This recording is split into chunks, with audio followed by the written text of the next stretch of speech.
It was deep in the heart of the Appalachians, far from the buzz of modern life and the hollow, unending echoes of his own past. For Nathan, the woods offered a haven, a place of peace that dulled the sharp memories of his upbringing, shaded over with the whispering sounds of wind through trees. Each crackle of a branch and scuttle of a small creature held a kind of music he'd learned to trust. The woods were vast and indifferent, not like people.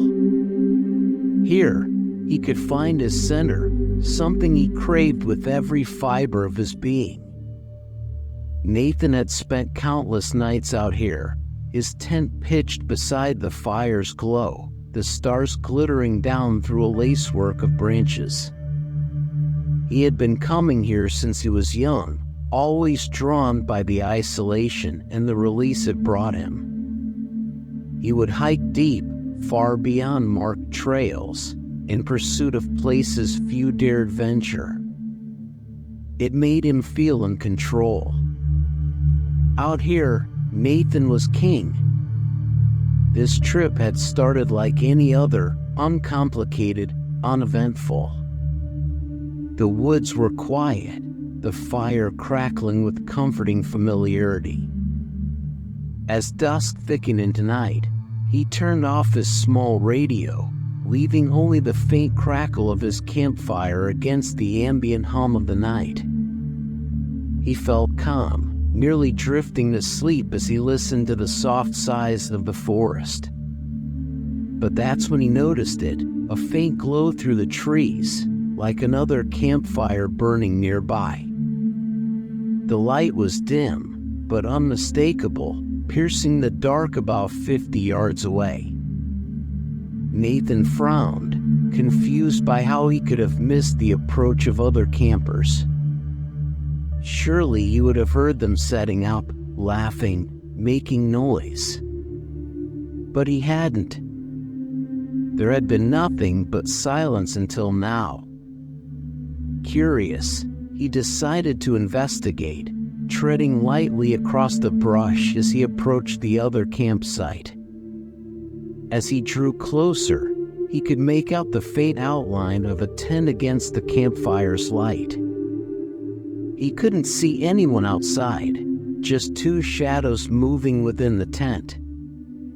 A lantern inside threw up flickering silhouettes, and he could tell they were likely chatting, unaware of his presence. Nathan found himself crouching at the edge of their clearing, watching as the two figures moved around, their muffled voices barely carrying on the night air. A sense of unease mingled with curiosity. This was his territory, his secret place, and the thought of these strangers traipsing around in it without his knowledge stirred something strange in him. He felt a growing need to make his presence known, to let them know they weren't as alone as they might have thought. But that's where it should have ended, an odd, voyeuristic curiosity easily brushed off. Still, something in him lingered, a hunger for acknowledgement he could scarcely remember feeling before. As the night stretched on and the campsite grew still, Nathan stood, letting the shadows wrap around him as he approached their tent. He moved in closer, listening for the sound of steady breathing from within. And then, almost without thinking, he reached out, his fingers grazing the nylon fabric of the tent. He drew his hand along the side, slowly, letting his presence be known. Inside, he heard a startled gasp, a sudden shifting of weight. He could almost picture their wide eyes darting in the dark, the surge of panic they must have felt. A faint smile tugged at his lips as he saw the light flick on inside, illuminating the startled faces of two young women. They gawked at him through the thin layer of fabric, gasping in shock, voices muffled by fear. In their fright, they scrambled, tripping over themselves as they threw open the tent flap and tumbled out, stumbling into the shadows of the trees. They ran, tearing through the brush, their frantic footsteps fading into the dark. Nathan stood there for a moment, listening to the quiet that followed their departure. He felt a strange satisfaction, a dark contentment that ran deeper than anything he'd felt in years.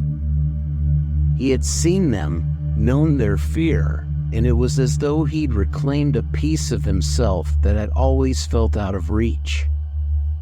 In that moment, he was not the child who'd felt small and controlled.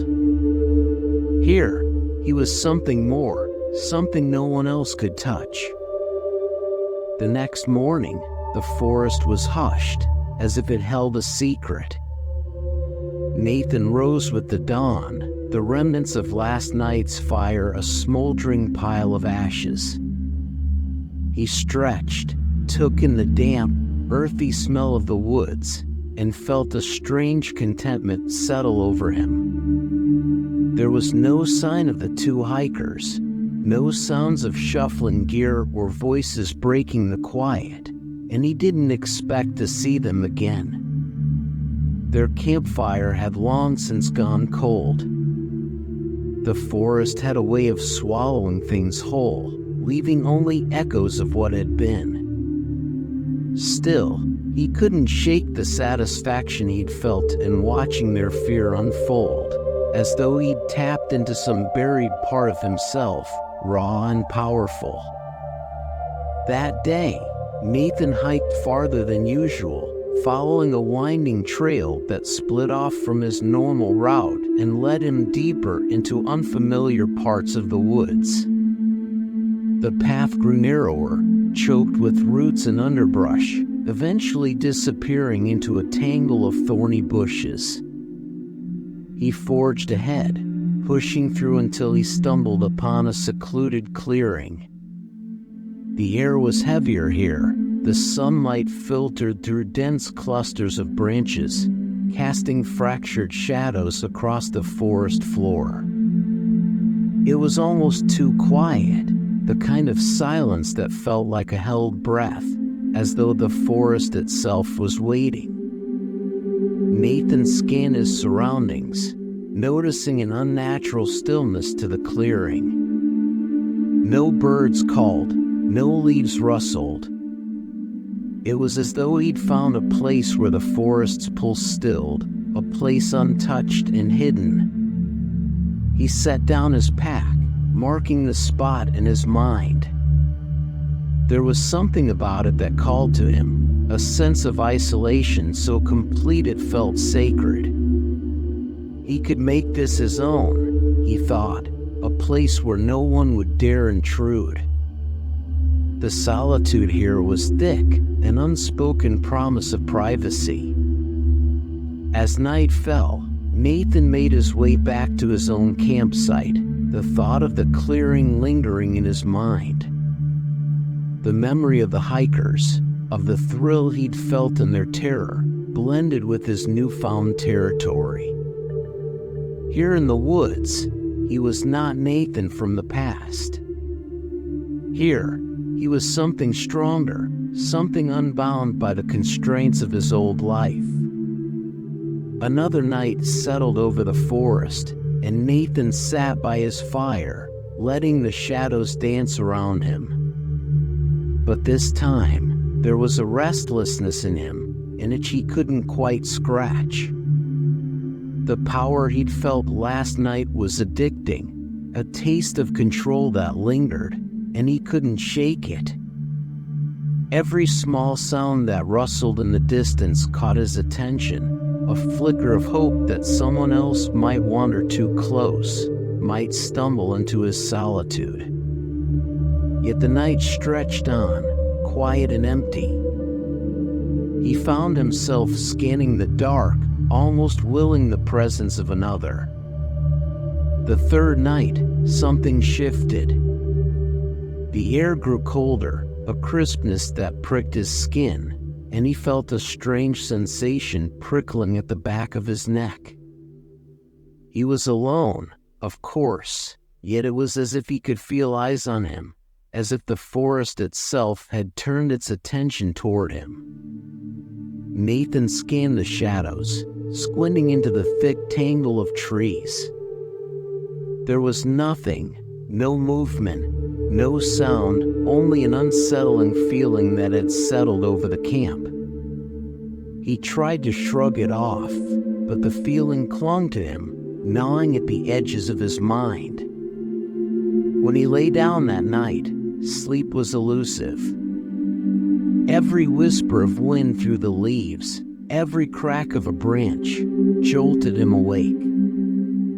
It was as if the forest had grown uneasy around him, as though he'd crossed an invisible boundary.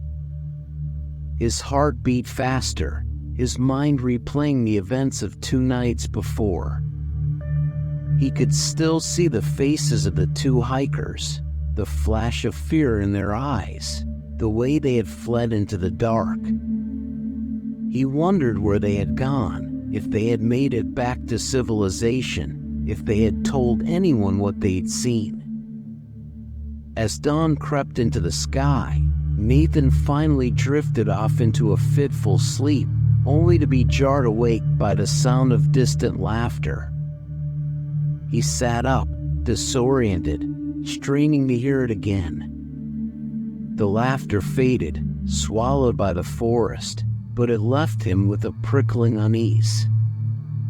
He knew it was likely his mind playing tricks, the lingering echo of a memory or a trick of the wind, yet it gnawed at him. He'd chosen this place for its solitude, yet he felt, for the first time, truly alone in a way that was unsettling. Over the next few days, the laughter became more frequent, creeping into the edges of his consciousness when he least expected it.